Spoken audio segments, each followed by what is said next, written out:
Welcome to the First Turn. I'm your host, Hyena, and today, Llama and I are talking about the upcoming Space Marines release for Warhammer 40k. We're talking about hobby motivation, piles of shame, or should I say, piles of potential, and the upcoming Warhammer Day online preview coming up here in a few weekends, and more. If you like what you hear, give us a like, thumbs up, follow, or leave us a comment letting us know if you want to hear us talk about something specific. Without further ado, let's get to it. But yeah, anyway, I woke up today, and I went... Well, that's a good start. Yeah, and I went to the store this afternoon, and I was like, oh boy, when are those UPS boxes going to arrive? Okay. Which is like, what boxes? And I was like, Space Marines, baby. Where are they? And he's like, those are next week. Yeah. I was like, God, I was so excited today, because I thought this weekend was Space Marines. No. Because it's a weird 2-week gap between, it's like, oh, God dang it. Yeah. And I was like ready. I was ready. I was like, we're getting point leaks for Space Marines. They're coming out tomorrow or Saturday, whatever. We're going to get some stuff in today. I'm going to start looking at it. No. it's a 2-week pre-order for them. 2-week pre-order. Yep.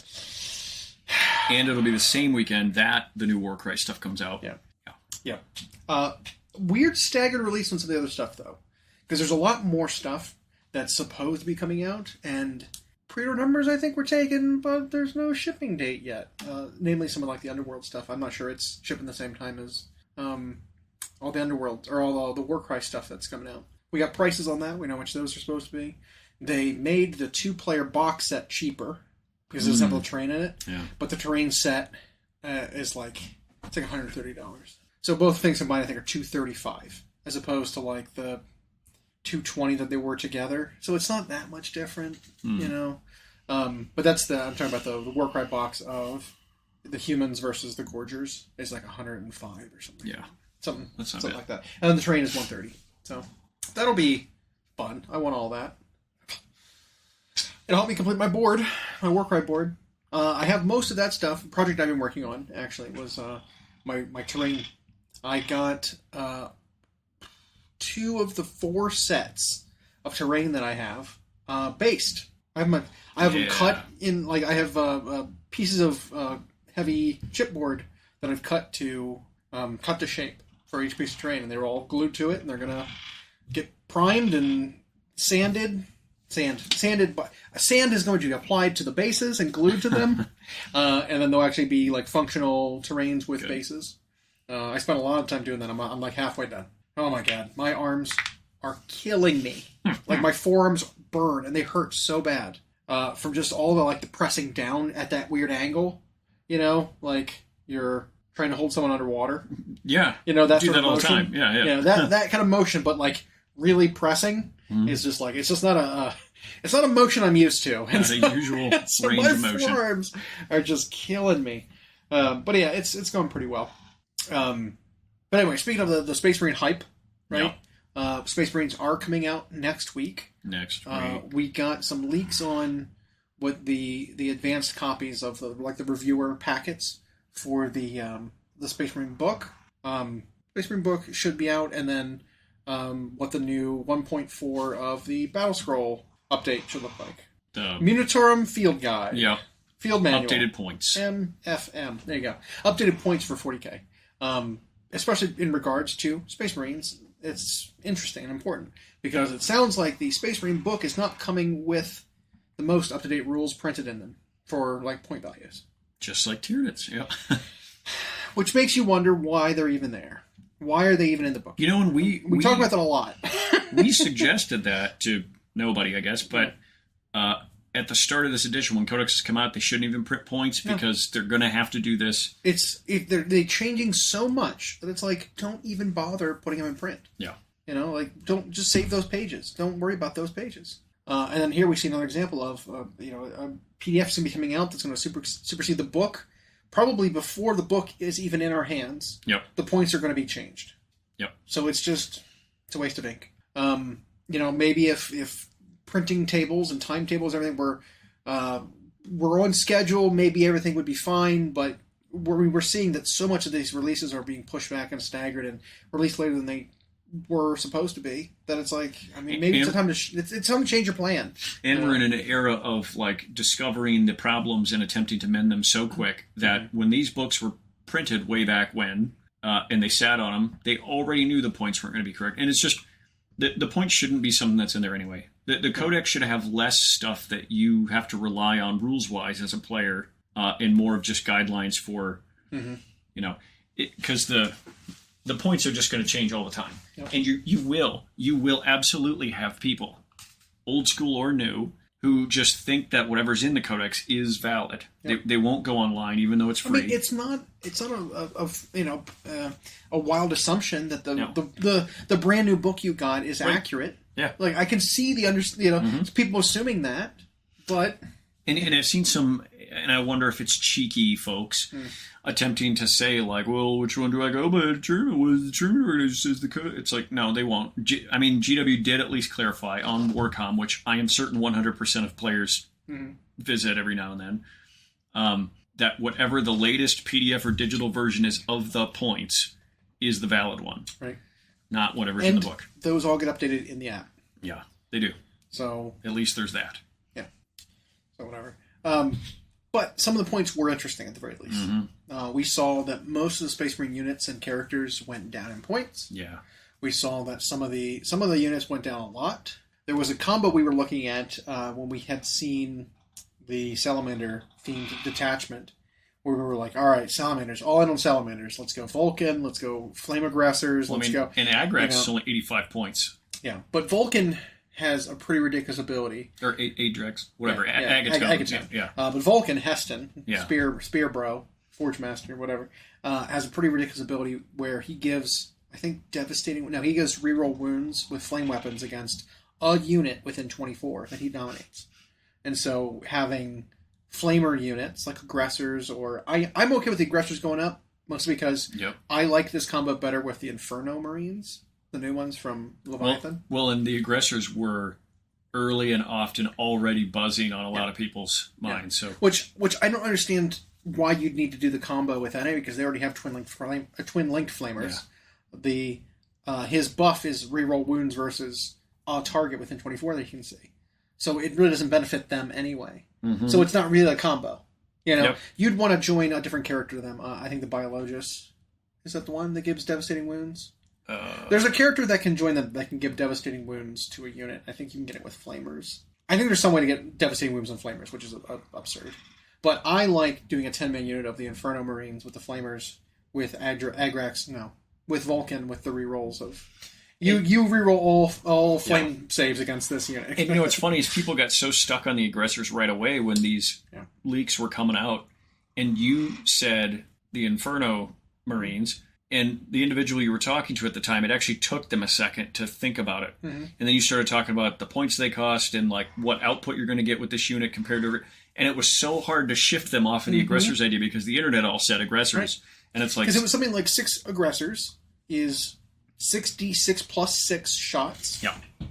With built-in reroll wounds. Yep. While admittedly that's good. Yep. If you're doing this package, something like this package, you can take a different characters can join the Inferno unit, the Infernus unit, that can join the aggressors, and then being able to give out a buff of reroll wounds anyway with flamers means that it's just 10 Infernus Marines are just more efficient. They got more shots than the 6 aggressor package that you were talking about before, and they fit in different transports that are maybe a little easier to manage. It was just slightly different enough that it's like, well, now you need to consider the support and everything. That it's like you need to really consider both of these separately. Yeah. Maybe run them both, but have them maybe do go different whole hog things. And run them both. Yeah, and then the fact that aggressors went back up, or maybe they came down in the book and went back up to where they were supposed to be, whatever, and didn't change. I mean, Vulcan definitely went up 20 points.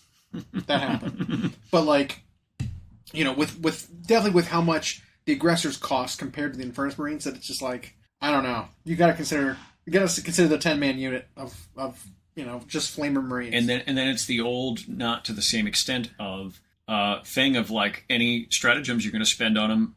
1 point stratagem goes a lot farther on 10 bodies. Yeah. Like you get a lot more value out of it than you do with 6 or 3. Yeah. I think there's a case to be made for both, but that little package might be one not everyone's looking at. Mm-hmm.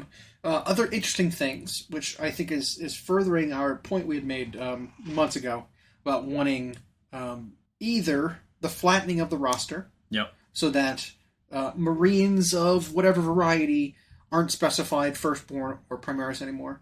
A lot of the data sheets now they're dropping the Primaris word from the data sheet. Yep. So I'm hoping we get to the point where intercessors are just intercessors, not Primaris intercessors, or not Primaris Hellblasters. It's just Hellblasters. So that you can start running your actual older models as those. I can just melt a gun, old, first founding, old Marines as just, whatever. Or, I have Flamer Marines, in my tactical squads. Can I take those out and just run them as Infernus? Right. Or whatever. I run my old Jump Pack Marines as just Assault Intercessors with Jump Packs. You know what I mean? That kind of thing. I'm thinking we're seeing the beginning of another wave of removing, some of those Band-Aids. Yeah, those Firstborn Marines and just making the Primaris kits the standard. Yep. If you want to use your old ones, you got to do some finagling to get the models to be equipped the proper way, but we don't sell a lot of those models anymore, so if you want to use them, all the work is on you to make them compatible, because they're essentially cut. I mean, I'm okay with it. I've been waiting for this. Yep. Like, it needs to happen. I thought it needed to start a little heavier in 8th when the Primaris first debuted. We saw it with all the lane speeders, the speeders being cut. We saw it with bikers being cut. Now it's just Outriders. Am I going to run my bikers as Outriders? Yeah. Yep. Sure. That's all there is now. Like, why not? It's still just a dude with a twin bolter on a bike with a chainsword. That sounds like a biker to me. Why do I need to call it something different? It's just a 7th ed Outrider.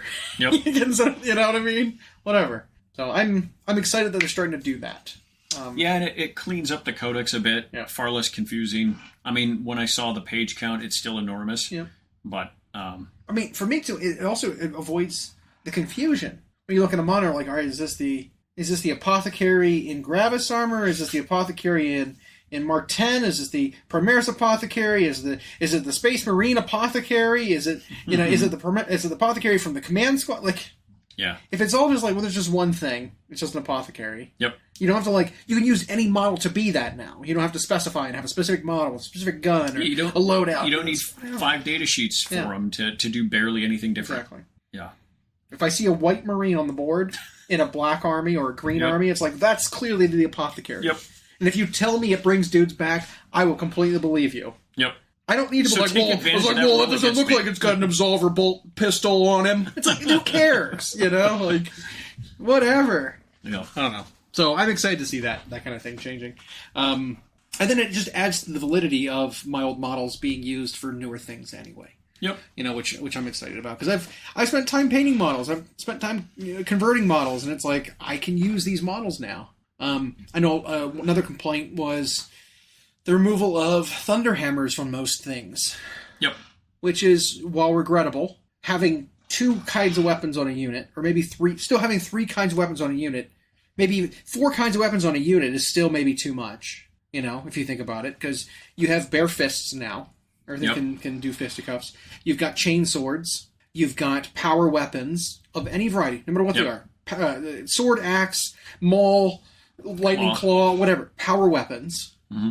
And then you've got the heavy hitting weapons, whether it's a power fist or a chain fist or a thunder hammer. They all kind of do the same thing. Yep. Anyway, why not have some kind of a condensed profile for that type of weapon? Call it a heavy Space Marine power weapon of some, it could be a fist, it could be a hammer, it could be whatever. It could be a Reaper chain blade, it could be whatever. It's a heavy Space Marine power weapon of some kind. Yeah, and I didn't even understand having all that stuff separate, really, because it was just a whole lot of bookkeeping. Yep. They were having to adjust micro amounts of points to balance them against each other, and there was such minimal difference in rules-wise what they did. And so, if you were to tell me that if I bring a unit and who's got a thunder hammer, and I'm like, this is my sergeant, he's got power fist. It's like, well, it looks like a hammer to me. It's like, it's equivalent to a power fist. You'd be like, no, right? Would you have a problem with someone doing that? I wouldn't. It's like, whatever. It's basically the same weapon anyway. Yep. Well, sure. Whatever. Yep. They don't have them anymore, so yeah, looks like a power fist to me. And again, the focus is always first, and it takes a long time for people to get over it.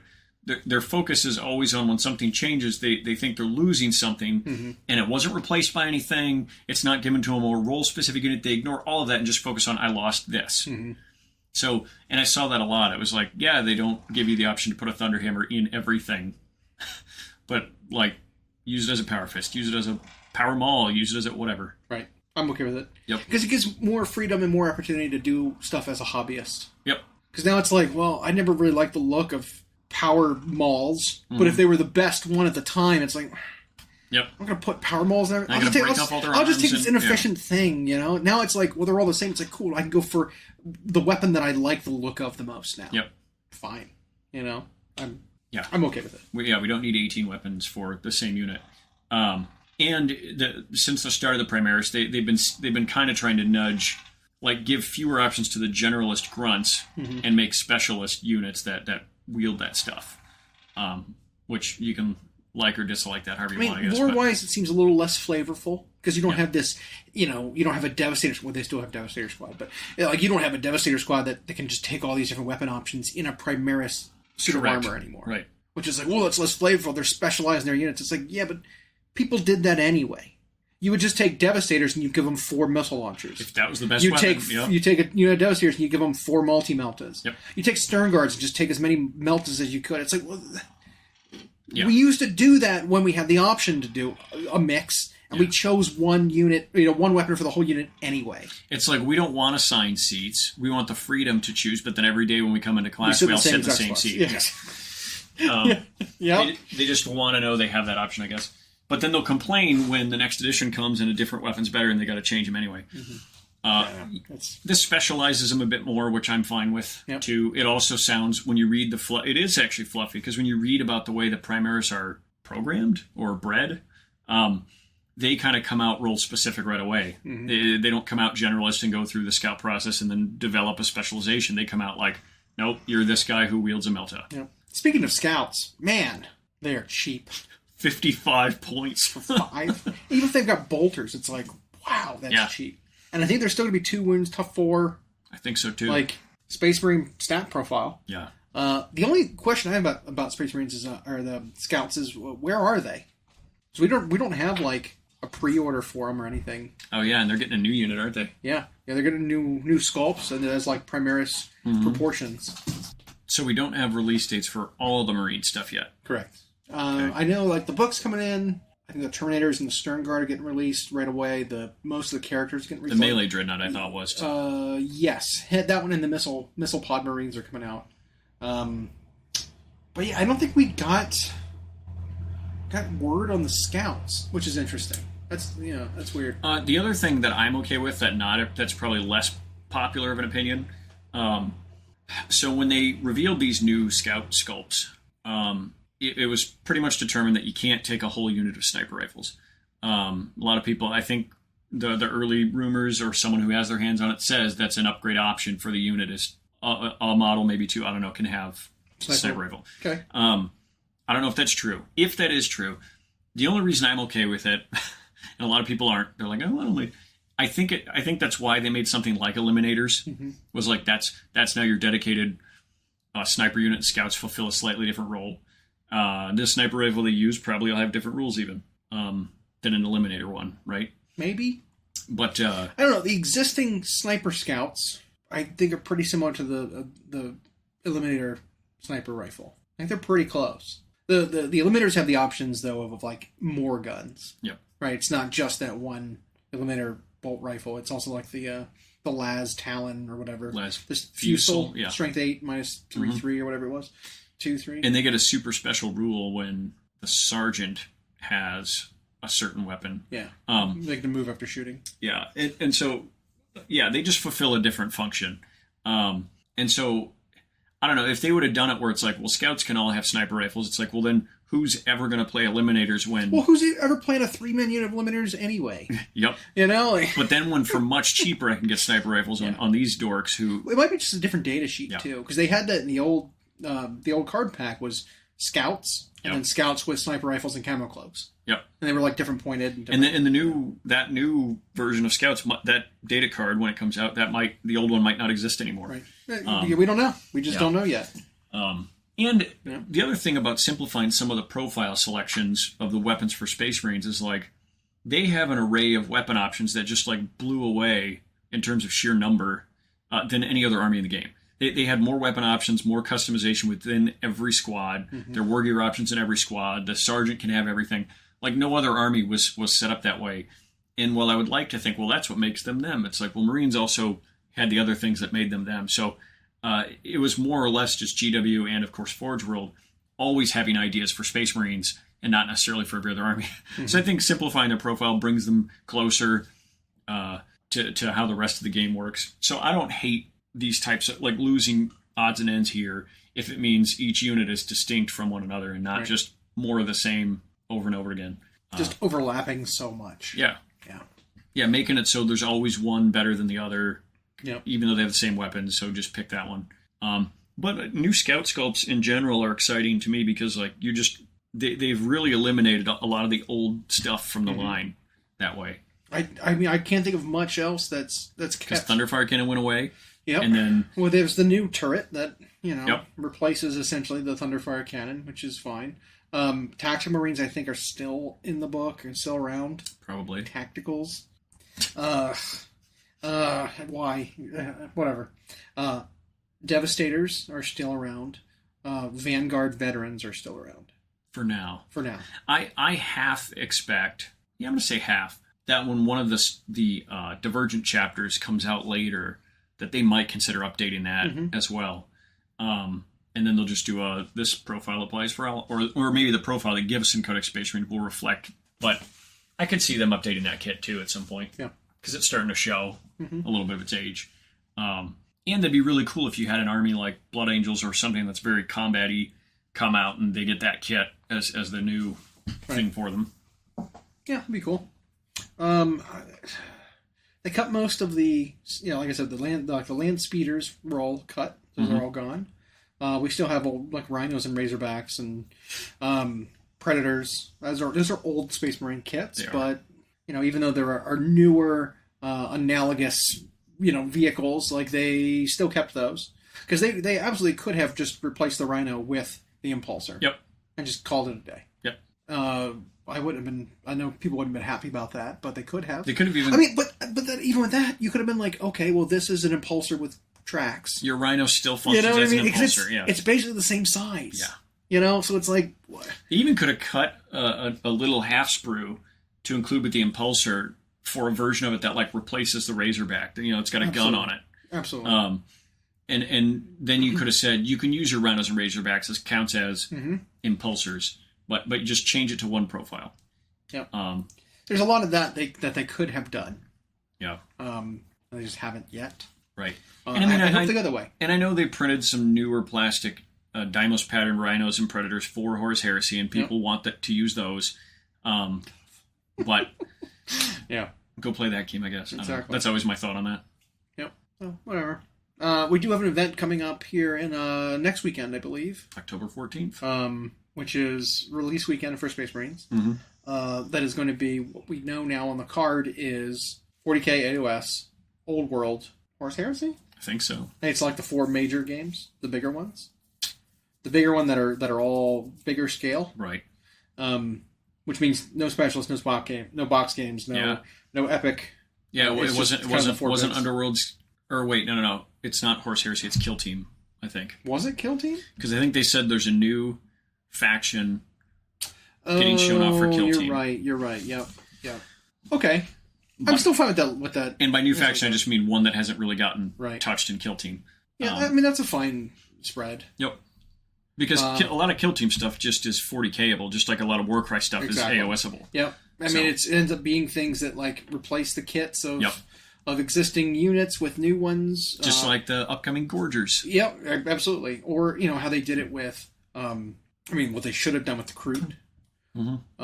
What they did with Pathfinder team for Tau was a team that was for Kill Team that added new options, like the EMP grenade launcher and everything that just wasn't in the normal, the original Scout kit. The Chameleon Skinks. I mean that was a proper army integrated unit. That was like right after that came out. they said, we're cutting chameleon skinks. These are the new chameleon skinks. Yep. With a new name. And Kill Team gives them a unique way to do that for every army, because it's like, well, instead of having to find this 40K release slot and have to consider whatever we have to do to the Codex, it's like they could do that for literally every army. You could have a unit for Orcs come out that has a super unique weapon loadout, and then eventually make that an update to a 40K kit that's old. Yep. Didn't they kind of do that with Commandos? Yeah, I mean that was a good example of it too. Where like the Commando kit that used to exist for 40K was basically replaced with this new Commando kit. That was a Kill Team release. I don't think Tyranids have gotten a Kill Team box. No, not a single one. But like, what would be in it? I don't know. It's like that could be Shrikes. I mean, maybe that would be super cool. It'd be interesting if Tyranids and Kill Team were all of a sudden an elite infantry thing and not a bunch of Grippleys, but. I don't know what they would do. They'd probably just release the guns with all special weapons and that. Yeah. But, I don't know. I could see like a Lictor Kill Team or a Death Leaper. Or even the Von Rhines Leapers. Anything like that. Because they're the ones that seem like they are the infiltrators. Those are the ones that would be doing covert operations. All the Vanguard if you were bugs. Yeah. But you're right. Shrikes could absolutely be warriors and Shrikes and whatever. And if they designed... Here's the thing. If they did the new aesthetic that they did with this wave of Tyranids, even though the warrior kit's not that old... I bet they would make something like Shrikes. This is just wish listing. But they would make them thinner, sharper, and since they're winged, they'd probably have less armory look. That'd be sexy. Yeah. Don't think it's happening, but... It would be neat. Here is the line from the preview event release, notification that is important. There's a welter of stuff to unveil, new books and miniatures for Warhammer 40K and Age of Sigmar. A new box and a new faction for Kill Team, and big news for Warhammer the Old World. So they're not committing to what they're releasing for Old World. Nope.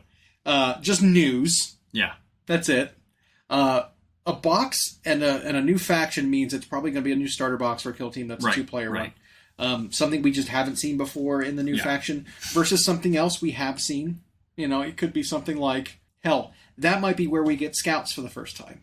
That could be. It could be a Kill Team with scouts versus some other faction in a box set that's released as a Kill Team. Exactly right. Because we've seen them do that before, like with Necrons, they did that with Flayed ones where... it was the first place you were able to get the Chaos Space Marine kits, the Legionnaires. That are not called Legionnaires anymore, by the way. Don't call them that. If you go in Warhammer, the Warhammer shop, and you look for that kit, it's not called Legionnaires anymore. It's called Chaos Space Marines. It is so weird how they changed that back. They're just called Chaos Space Marines, and it's the same kit with the Aspiring Sorcerer with his little fireball and everything. So weird. But they did confirm new books and miniatures for the big two. So I think we're going to hold our predictions till next week officially. But I mean, it has to be like stuff we already know about that they're going to be showing. I think so. Right. Yeah. So we know the next 2 books for 40K. We know the next book / supplement for AoS. Yep. Right. We know the next Codex coming out or the next Battle Tome coming out. It has to be Flesh Eater Quartz, no matter when they show it. It's the only one left. Yeah. Unless it's a new faction, but that's not on their schedule, right? And we know there are more books coming for the campaign. We know the next 2 books for 40K are it's Admech and Necrons. I think. Yeah, because they're the two mechanical people faction. Yep. And so we'll either see confirmation of those 2 battle tomes coming, or those 2 codexes coming out, and maybe some models coming for them. Maybe. I could see that. But then I would assume, like I said, with Flesh Eater Quartz being the next thing for AoS, and then maybe some teasers of something else for the next campaign book. Yeah. Something like that. But you're right. I like the more I think about it, though, the scouts in the new box. I think makes absolute sense. It could be scouts versus then insert faction that hasn't been touched in Kill Team yet. Which, I mean, there's a lot. Yeah. There's a lot they haven't shown off. I mean, it could be Gene Stealer cults. That'd be neat. They came in a Kill Team box, but it was like the old version of Kill Team, though. It wasn't this current rule set. And so I had a sprue of that where it was Admech. Is it that one right there? There was the 2-1, and then there was the Gene Stealer cult team itself, which is where you could get the Kellermorph on its own for the first time, kind of. Okay. So maybe not them. Yeah. The models that came in that for both of those kill teams of Admech versus Gene Stealers were not unique. Yeah. It was just a Skitarii Ranger sprue, and then a Metamorph sprue or an Acolyte sprue, something like that. It's that dual kit that makes either Metamorphs or... Yeah. It was nothing special. No. Whereas most other things for Kill Team is unique. It's special. It's special. Something new, even if it's just resculpt, reposes, weapon options for an existing unit, that kind of thing. But, I don't know. What else could it be? I guess we'll speculate the heck out of it next week. Yeah, I mean, it's like actually, now that I'm thinking about it, most factions have gotten a Kill Team of some kind, besides Tyranids. Yeah, Tyranids haven't. Votan did. Yeah, they got the one with the jump pack guy. Space Wolves had one. Well, the Divergent Space Marine chapters are still a weird thing, so I'm not sure. I'm not sure you can include those. Because it's like there were Space Marine boxes for Kill Team already. Yep. Can you just include that as being like, well, this counts as, Blood Angels and all these other Space Marines? Well, in the Scouts would cover that. If it's a 2-player box, I could see it being them versus something we've seen. And then in addition, a Kill Team that's for a faction that hasn't been touched yet. Maybe. I wouldn't be surprised if we saw something with Reavers soon. Okay. And I say that because... They removed them from the Codex and now they're Kill Team only. Right? That'd be funny. That'd be so funny. I think Reavers should have devastating wounds against infantry. That should just be their rule. You get dev wounds in melee versus infantry. They're infantry hunters. Yeah, they just go and they shank people. That would fix them. That'd make Reavers playable. Anyway, side thought. But there was still that piece of art. There's an artwork with a Reaver team in it that were in some Space Hulk or something that I remember seeing with it was clearly Phobos armor. Pretty sure it has a Reaver mask guy with a lightning claw. The fact that doesn't exist, it has never existed. Shame. Means to me that someone's thinking about that somewhere. Yep. It is on, well, not even close. Someone drew it, which means someone thought about it. It is on par-ish with the fact that somebody drew Malarian. Yes. But we have no model or faction for it. Very true. It's somewhere. It's going to happen eventually. They usually don't commission artists to do stuff like that at Games Workshop, right? Without an idea in R&D for that, right? So, Scouts versus Reavers. Scouts versus Reavers. Space Marine versus Space Who's Marine. the better infiltrator? Yeah, right. Exactly. That'd be funny. Yeah. So, I mean, like I said, we might find out more of what's what's coming the next week. We might get some hints of these things being revealed already, and it completely invalidates these guesses. Yep. Something. We'll make more final. Next week will be our preview episode. Yes, like next time. We always do that. So tune in for that and see if we're right. Let's see. We had otherwise a light week. I mean, hobby wise, we had our after hours paint sesh on Monday night, which is always good. Yeah. Are you spent most of it just in assembly mode though? Yeah, I've got a backlog of stuff that needs to be assembled. I don't like having new stuff in boxes. So, well, some people will talk about their pile of shame, which I don't think a pile of shame is something to be ashamed about. Nope. I don't like calling it that. It's a pile of potential. That's right. It's a pile of I haven't gotten there yet. It's my to-do list. Some people I know will buy boxes of things. We were talking about our buddy Kendar, who's kind of a hobby terrain fanatic. Yeah. He's a terrainophile. He is. Like I am. I don't know if that's accurate or maybe that means something else. That might be gross. Like turtles. Right. He loves turtles. I don't know. But he likes terrain like I like terrain. I think terrain it's a great way to make a game feel more immersive. And I think immersion goes a long way into making a story-driven, narrative sort of game like 40K or AoS. Because as much as you can like or dislike an army or the game or the rule set, the reason you got into it in the first place is because you liked the look of it. You like the setting. You like the atmosphere, right? Like that's why you played this one, not something else. And while side note, so prefer that in the last few years we've migrated to the battle mats and not actually custom built tables. Yep. Because you just couldn't stand miniatures and roll dice on those custom tables. Absolutely. The mats are perfect. However, the terrain pieces themselves, sky's still the limit. Yep. So yeah. And so I love that aspect of it. And so I've been when we talk about pile of shame, pile of potential, Our buddy Kendar has just boxes and boxes and boxes of unassembled, just mountain of terrain that he's picked up that hasn't actually assembled or done anything with. I was trying to catch up on my backlog of terrain, and while I had most of my stuff assembled, I want to actually get them onto bases, scenic bases for my terrain pieces. Sand and grit and flocking and tufts and pigments and weathering and stuff for the bases of my terrain to make it look better. Because I think it goes a long way to sell the experience of the game. Oh, it's way more fun to play, obviously, with painted miniatures, but it's really fun, even if your miniatures aren't painted, when you're playing and you're not sitting there with MDF or gray terrain. Or cereal boxes. Yeah. Or, whatever. Right. Yeah. Fabric covered over Pringles cans. It's when the terrain has even a modicum of paint and weathering and basing, then it's just so much more fun to play with. Because even no matter how sterile, clinical, and mathy or competitive a player is, they will actually subconsciously be more into what's happening in the game when you've got good looking stuff to play on. Absolutely. And so that's what I was working on Monday. It was a lot of assembly stuff, a lot of getting that stuff all taken care of. Because like I said, I don't like stuff sitting in boxes unassembled. Yep. Brand new stuff. I mean, there's something to be said about when I pick up a 2-player starter box and I only wanted half of it. The other half for an army that I don't play, I'm not going to cut that out and assemble it and potentially ruin the value of it because some people, when they want to buy models, so even secondhand, want it on the sprue. They do. You don't want to. You immediately lose value on a model by assembling it first. Yep. Which is just bizarre to me because that's effort. That takes time. It's labor. Yeah. It's labor that devalues the thing by putting the labor in, which is I think really funny. There's a graph, right? It's like, here's MSRP. Yeah. You open the box, it dips. You cut it off the sprue and assemble it dips even further down to half value. Yep. But then as soon as you prime it and put some paint on it, it skyrockets back up over. Especially if it's done well. That kind of thing. So it's really funny.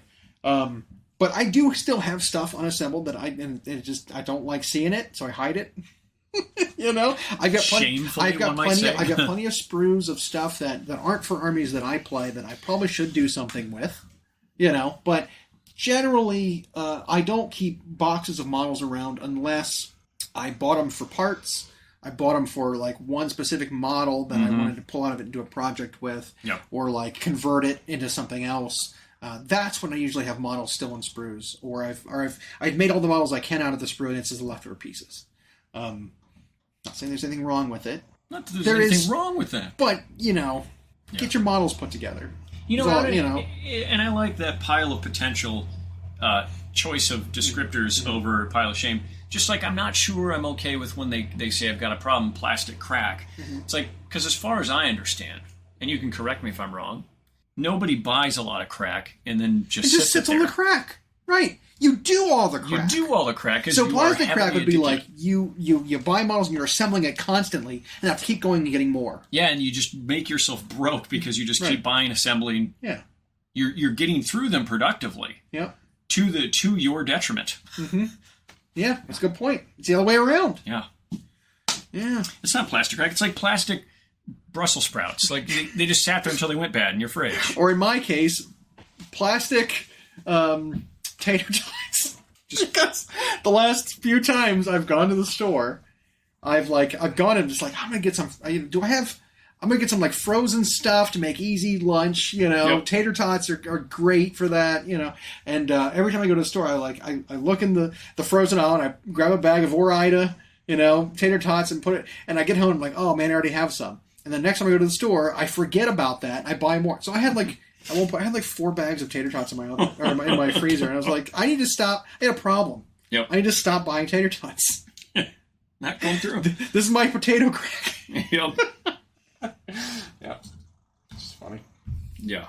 I look forward to some of those Warcry sets more so than usual, even though I'm only interested in that human hunter pack. Yep. But the Gorgers, our buddy Moose has played Ogre Maw tribes since they were Ogre Kingdoms, and the Gorgers have never been good models. Yep. Now you're getting this beautiful set of 5. Yep. And then I don't play Fire Slayers. But But they're getting Me that. either, but and they're going against the swamp goblins or swamp orcs? Yes, there's a new swamp orc like Monster Hunter warband. They're not released in a box together, but they're released at the same time. Yeah. I have to get a box of the Fire Slayers just they look amazing. Yeah.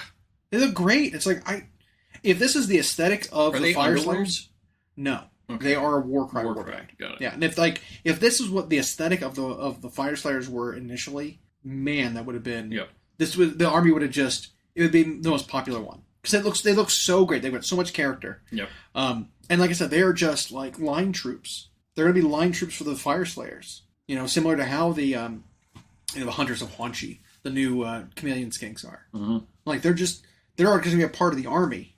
Yeah. You know, like all those chaos cultists intended for Warcry, but they're just going to be a proper unit.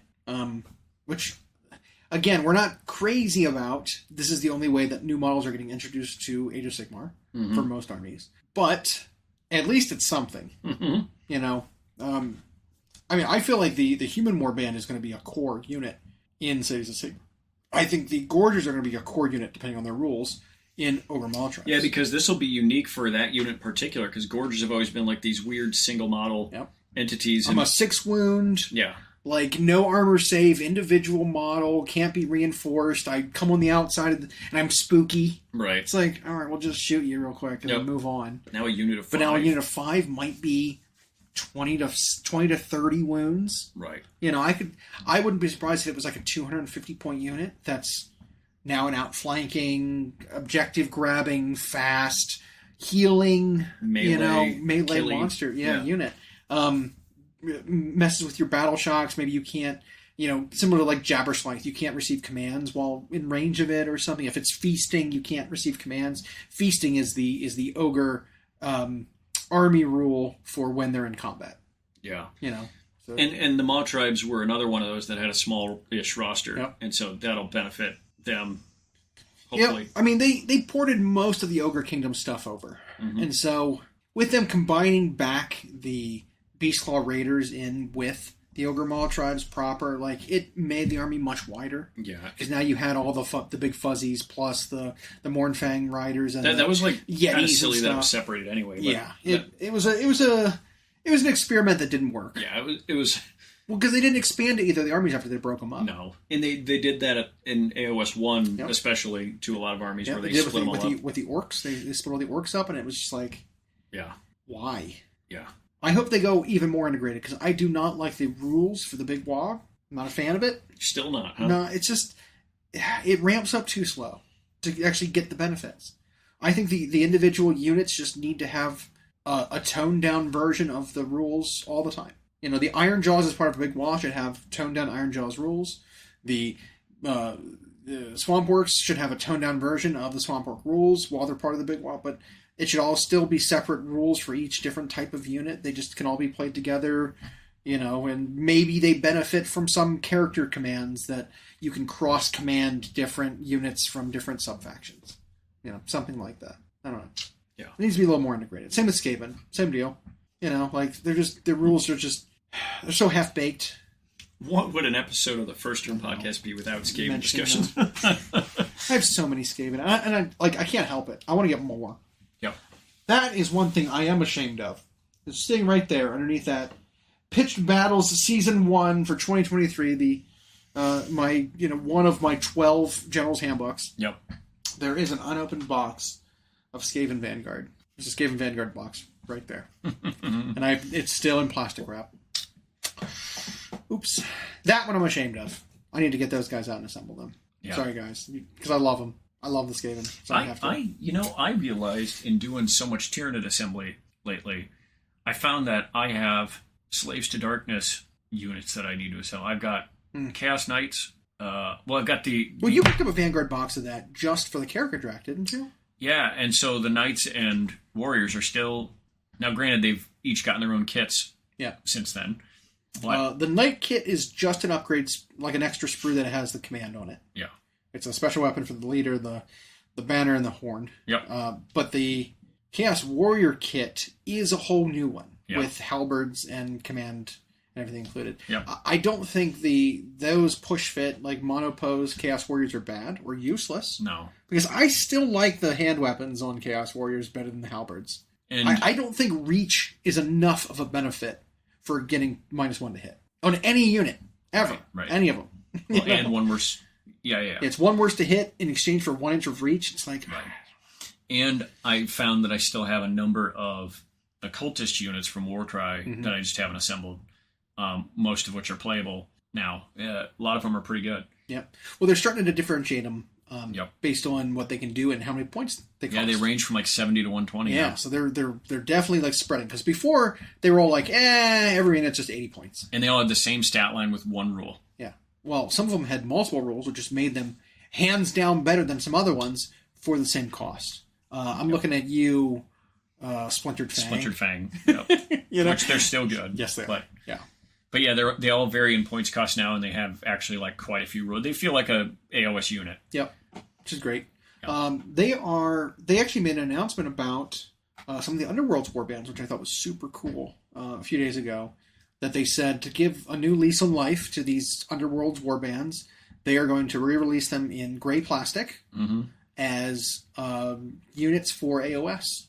Yep. Instead of because they're not being used. Either they're out of production or they're rotated out for the season. Right. For Underworlds, because they're older warbands that you can't play them anymore.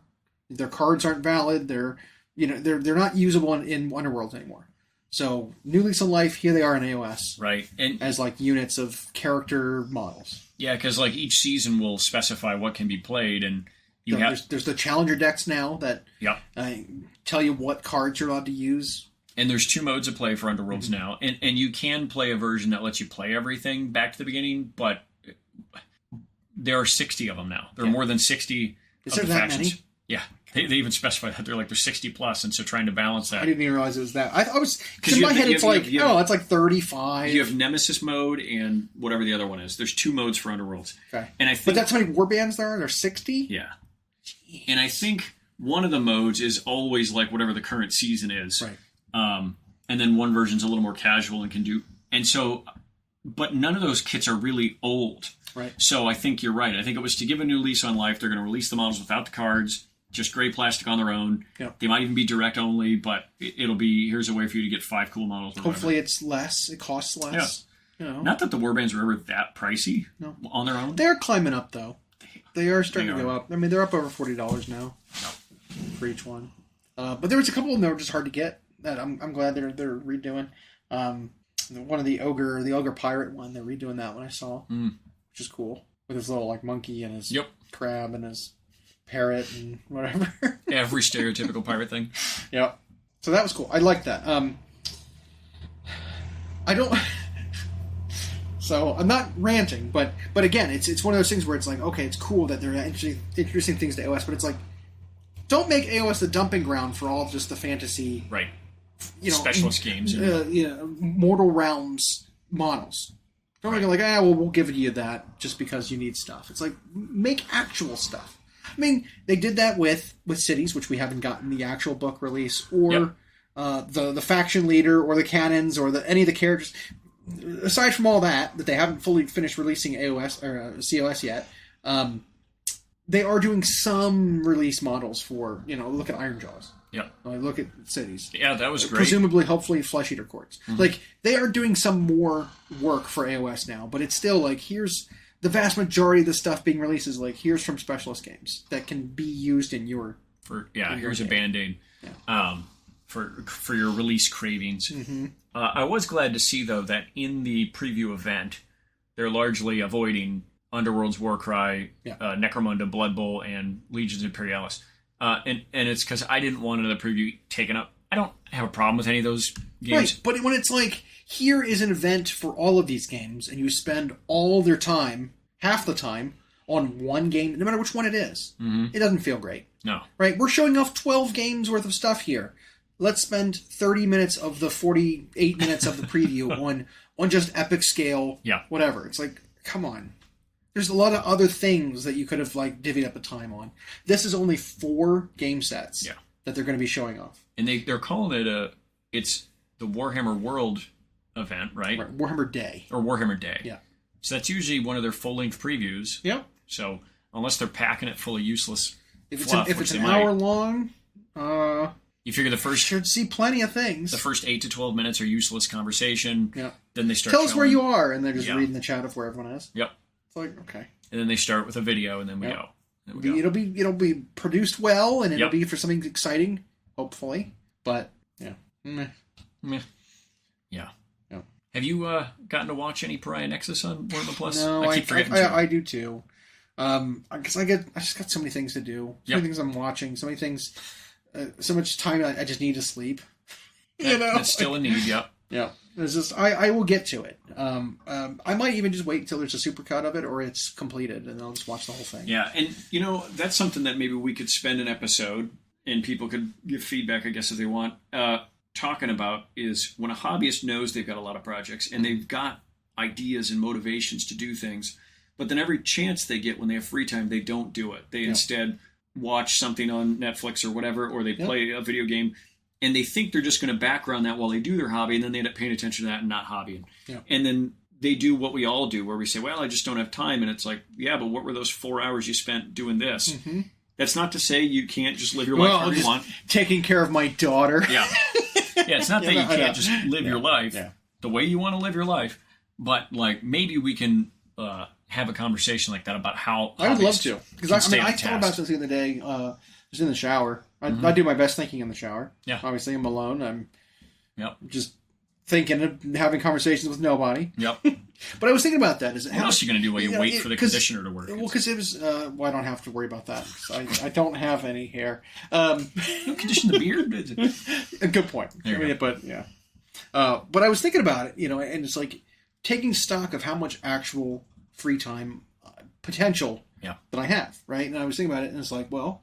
If I'm doing, counting up how much time I've got at nights that I'm, maybe I'll just sit and I watch something, or I'll sit down and play a game. I've pretty much exhausted how much I want to play Baldur's Gate. Okay. I've never finished the game one time yet. So I'll go do it and finish it, and I think I'll be done for a while. And then there's no other game I really want to play very badly. Obviously Starfield. Starfield. Is that the new Bethesda one? Yep. I want to play that at some point, but I'm going to wait a little bit before it's ironed out. I want to go back and play Cyberpunk because it got an expansion. I would love to go play that again. But I don't have this burning desire to go play because I burnt out playing Baldur's Gate. I played that so much. That's like, I need to take a break from games because I played that every waking minute. Yeah. For a few weeks. it was a problem. And now it's like, well, all that time I'm not going to be, tempted into playing a game. How much actual time is there, right? I think if I pushed it and every minute of free time I had, I'd probably get in like 20 to 30 hours of modeling, assembling, whatever time, a week. Yeah, and there's usually two things I see from all walks of life describing how they stay motivated or get motivated and stay motivated to do something like this. And one of them is always like having a space you actually want to be in. Right. And so part of that is keeping your space relatively clean and organized. Because then you actually enjoy being there when you see everything and you put it all away at the end. And also, if you have a temporary workstation, you have to bring your box of stuff out and pull your stuff out and roll out your mat, your cutting mat, and get your glues and you have to set up and take down your station that's portable every single time. I mean, that's... It's like, well, I've got an hour but it takes 20 minutes for me to pack up and set it all up. It's not worth it. Just do something else. Yeah, that kind of thing. And whereas when you've got a space for it, mm-hmm. And you know where everything is, then there's not much in the way of setup. But it's also much easier to then clean it back up and you're okay being in that space. The other thing, like I can see how getting motivated is difficult. But that's a whole other topic, I suppose. Mm-hmm. But the second thing that a lot of people find is then just keeping that time accountable. If you schedule a specific time to hobby, people start to look forward to it. I know when we do our after-hours paint sessions, that's all I'm thinking about all that day Monday. Yep. And I'm just waiting for that clock to hit a certain time, and then I go in and we all start that. And even during the paint session, I used to waste a lot of time waiting kind of for the store to close before shutting down. Now I kind of get in and at like 4:30, I just start sitting down and setting everything up. Yeah. Because you want to maximize that. And I think that kind of thing keeps you motivated. You don't want to burn out on it. Well, I think also seeing the excitement of new people trying new things. Yep. And while I don't want to see their results because it's bad, It is. no offense, but it's like it's unlearned. You know, they don't have experience yet. They're trying new things. And so it's kind of like when a kid shows you their drawing, and you're like, oh, yeah. I could draw a better cat than that. Yeah. You know, it's none of those got in the lines. Good job. Yeah. But it's that kind of thing where it's like I will never say it to somebody. It's like I don't want to see your poorly painted models because. It is cool, especially when you like somebody, to see them making progress and helping them. But it's weird because sometimes someone who's getting better at painting, while not good yet, will show you something in such a way that it feels like they're trying to show off. But it's like you're not producing something that's worth showing off yet. Like, tone it down a little bit and realize what you actually have. Yeah, tone down the hubris a bit. It's like I can see, where you're going with it, but you haven't hit that valley yet where you realize you have no idea what you're doing. Yep. Right? Like you're starting off for the first time and you're getting this confidence. You haven't hit that point where you're like, I don't know what I'm doing.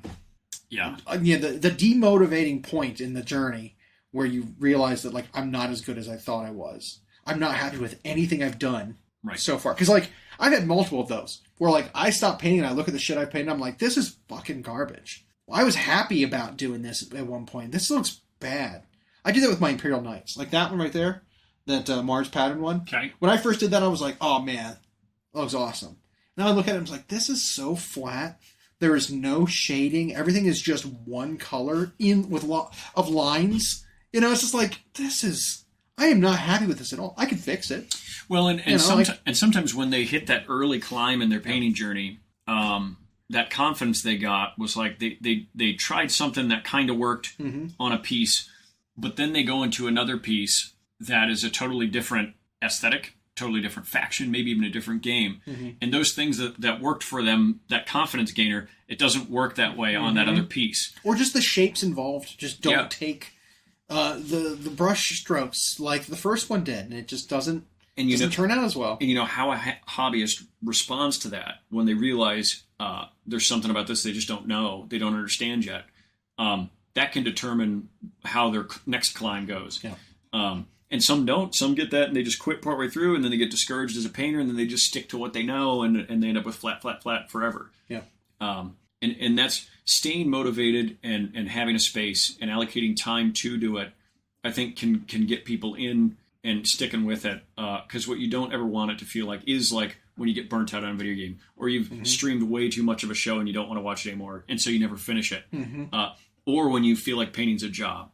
That one we watch happen all the time. People get in, they get excited, their friends start commissioning them, then people online start commissioning them, and then it becomes a job, and now they hate painting. Yeah. and it's like, you have to have Hey, you're doing pretty good. Can I pay you to do it now? Right. It's like, no. And that temptation's there. Yes, it is. Like, hey, I love doing this anyway, now someone's going to pay me? And it's like, it quickly changes from love to do this to now I have to do this. Yeah. And so making sure you always have time for yourself to do the things you want. That can be its own episode because it's a lot to chew on. Yeah, absolutely. Speaking of chewing, I could put something in my mouth and use my teeth. Food? Meat? Yeah,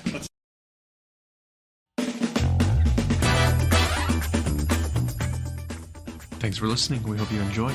Check out our new episodes every Friday at Google Podcasts, Spotify, and Audible, or on Podbean. You can also follow myself and Llama on Instagram for more. We are at Hyena Paints Minis and at Llama Paints Minis. Music provided by Kevin MacLeod at incompetech.com. And as always, we'll catch you next time.